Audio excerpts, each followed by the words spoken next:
A grandmother is stabbed to death and police have taken her grandson into custody as the key suspect.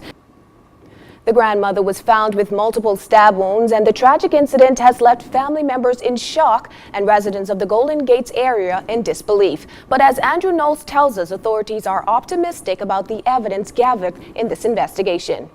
We have since taken a 37-year-old male, whom we believe is a relative of the deceased, into custody. Head of the Central Detective Unit, Superintendent Paul Roll, said the suspect, who remains in police custody, is the only key suspect at this point. When our news team arrived on the scene Saturday night, the victim's vehicle was being towed, another key part of police investigations. We want to have an examination, a proper examination done of that vehicle, see whether or not that has any nexus with that and this crime scene. Based on some information I'm not saying, obviously. And so that's why we have to take it. Family members and neighbors who gathered outside the victim's Greenway Drive off Mermaid Boulevard residence identified the victim as 72-year-old Vivian Johnson.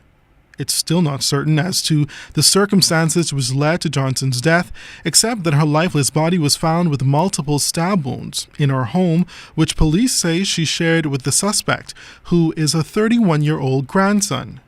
A family member described Johnson as a compassionate woman. She's a loving and kind woman. Anything you ask for, she'll give it to you. That's the type of person she was.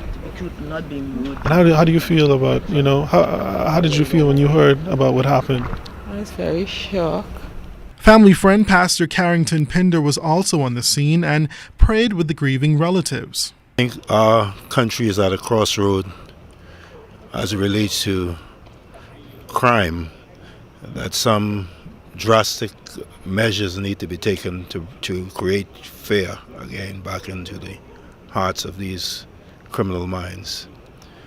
But above everything else, unless a person's heart is changed, nothing will happen.